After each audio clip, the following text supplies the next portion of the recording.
চাঁদাবাজিতে দেশটা বোধহয় ছেয়ে গেছে, মানুষ অতিষ্ঠ হয়ে গেছে। একের পর এক চাঁদাবাজি। একদিকে রাজনৈতিক দল বিএনপির চাঁদাবাজিতে মানুষ অতিষ্ঠ, পাশাপাশি বাংলাদেশে এই পুলিশের চাঁদাবাজি এখনো বাংলাদেশে চলতেছে। সার্জেন্ট শামীম নামে এক চাঁদাবাজের কারণে এক পিতা তার সন্তান নিয়ে রাস্তায় শুয়ে পড়েছে আত্মহত্যার জন্য। এটি শ্রীপুর গাজীপুরের একটি ঘটনা। একটু ভিডিওটা একটু দেখাই আপনাদেরকে।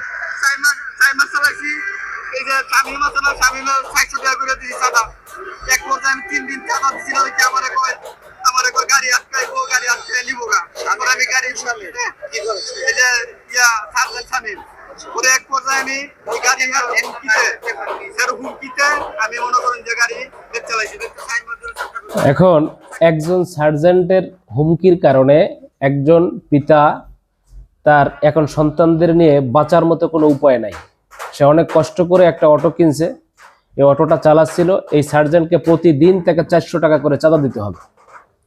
এই চাঁদা না দেওয়ার কারণে তাকে হুমকি প্রদান করা হয়েছে। সেই ভয়ে ওই ছেলেটা, ওই লোক অর্থাৎ পিতা, সেই গাড়ি বিক্রি করে ফেলাইছে 60,000 টাকায়। মাত্র 60,000 টাকা বিক্রি করতে বাধ্য হয়েছে।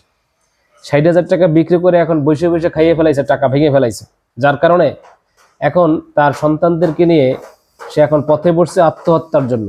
চাকরির জন্য দৌড়দৌড়ি করছে, অনেকদিন চাকরি পায় নাই। এখন এই পিতা কি করবে বলেন? 60,000 টাকা বিক্রি করে সে এখন এই অবস্থায় এখন পথে বসেছে। বাংলাদেশটা মনে হয়েছে চাঁদাবাজিতে একেবারে ছেয়ে গেছে। পুলিশ প্রশাসন, এদের দুর্নীতি বাংলাদেশে 17 বছর মানুষ সহ্য করেছে।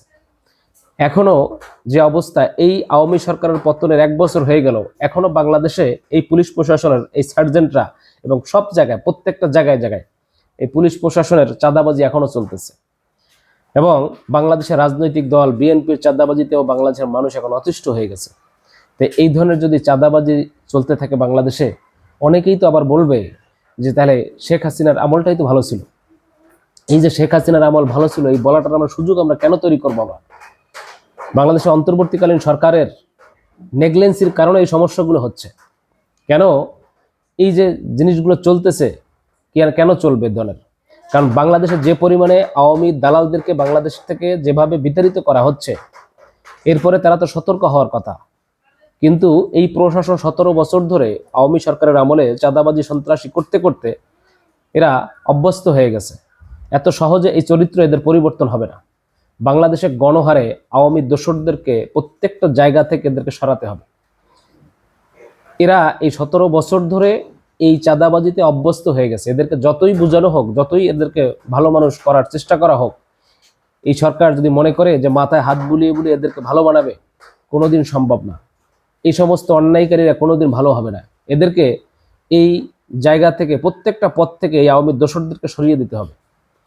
এবং সেই জায়গায় বিগত অনেক মজলুমরা রয়েছে। বিগত 17 বছরে অনেক শিক্ষিত যুবক, বেকার যুবক রয়েছে, যারা বিগত আওয়ামী সরকারের সময় বঞ্চিত ছিল। তাদেরকে এখন সুযোগ করে দেওয়া উচিত। এই আওয়ামী সন্ত্রাসীরা বিগত 17 বছর ধরে বাংলাদেশটাকে লুটে ফুটে খেয়েছে। এখনো সেই ধরনের চাঁদাবাজি এখনো চলতেছে। একজন পিতা তার ছোট্ট একটা বাচ্চাকে নিয়ে রাস্তায় শুয়ে পড়েছে, আত্মহত্যার জন্য গাড়ির নিচে পড়বে।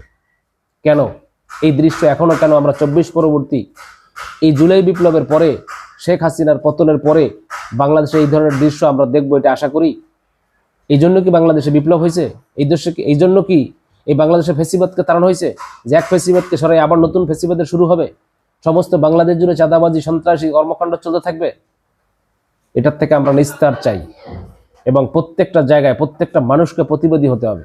তা না হলে এই অন্যায় বাংলাদেশ থেকে দূর করা যাবে না। তা প্রিয় দর্শক শ্রোতা, আপনাদের কোনো মতামত থাকলে অবশ্যই ভিডিও নিচে কমেন্টসে জানাবেন। আশা করি ভালো থাকবেন ইনশাআল্লাহ। খোদা হাফেজ।